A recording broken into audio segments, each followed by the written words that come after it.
সত্যি সত্যি তাই হলো। কুমির চোরাবাড়িতে আটকে গেল, আর তখন ছানারা ওখান থেকে উড়ে পালিয়ে বের হয়ে গেল।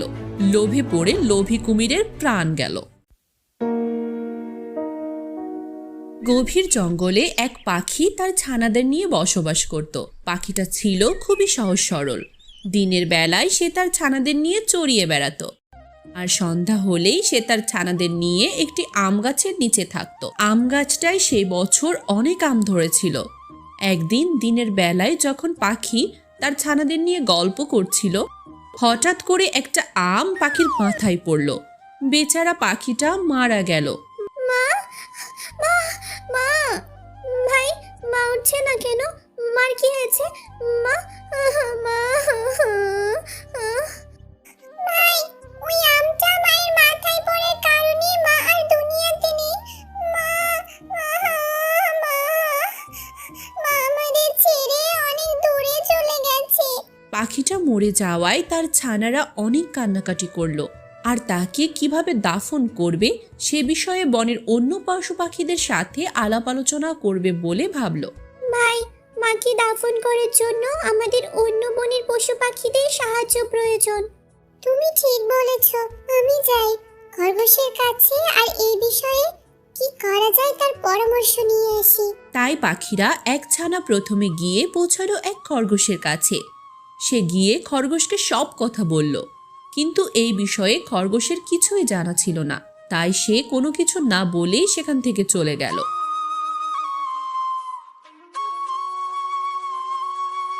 তারপর পাখির ছানা গিয়ে পৌঁছলো এক ভাল্লুকের কাছে, কিন্তু ভাল্লুক যে কথা বলল তা ছোট ছানার মনে ধরল না।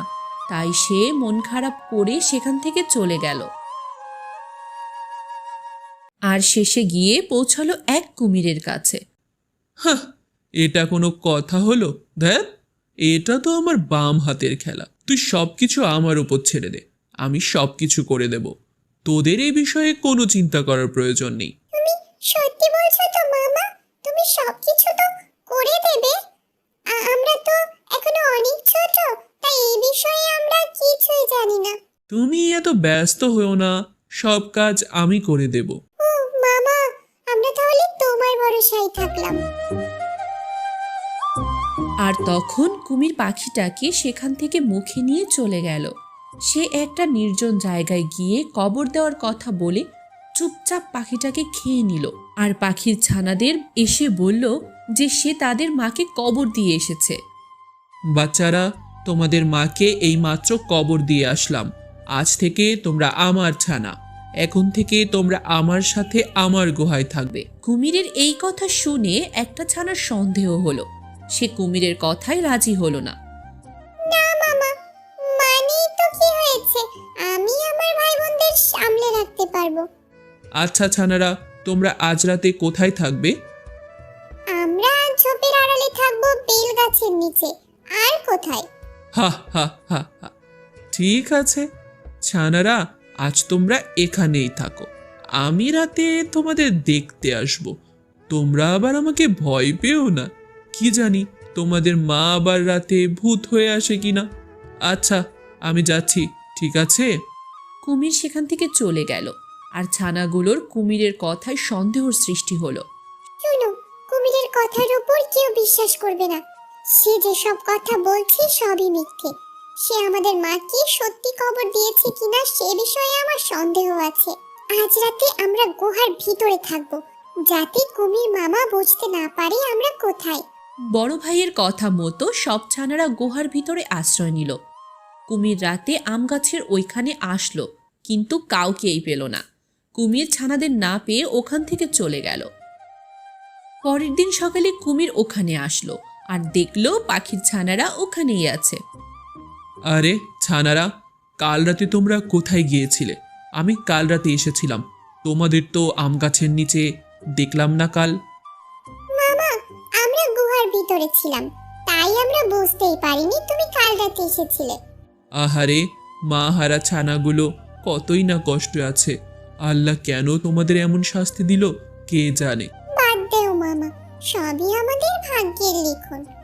তোমরা ভয় পেও না, আমি সব সময় তোমাদের পাশে আছি। আমি যাচ্ছি, রাতে আবার আসবো। এটার প্রয়োজন নেই, আমি সবকিছু সামলে নিব। কুমিরের এমন আচরণে পাখির ছানাগুলোর সন্দেহ আরো বেশি বেড়ে গেল। সে তার ভাই বোনদের নিয়ে আজ ঝোপের ভিতর থাকবে বলে ঠিক করলো। রাতে কুমির আসলো পাখির ছানাগুলোকে খাবে বলে। সব জায়গায় খোঁজাখুঁজি করলো, কিন্তু পাখির ছানাগুলোকে খুঁজে পেল না। অবশেষে পরদিন সকালে এসে ছানাদের জালে আটকে মুখে করে নিয়ে গেল। জালের ভিতর ছানারা খুব ভয় পেল। মনে হয় আজ আমাদের শেষ দিন। কুমির ছানাদের নিয়ে বনের বাহিরে চলে গেল, আর সে একটা বিলে পৌঁছে গেল। বিলের মধ্যে ছোট্ট একটা খাল ছিল, আর সেখানে ছিল চূড়াবালি। আস্তে আস্তে যাও, আর একবার কাদায় আটকে গেলে আর উঠতে পারবে না। সত্যি সত্যি তাই হলো। কুমির চূড়াবাড়িতে আটকে গেল, আর তখন ছানারা ওখান থেকে উড়ে পালিয়ে বের হয়ে গেল। লোভে পড়ে লোভী কুমিরের প্রাণ গেল।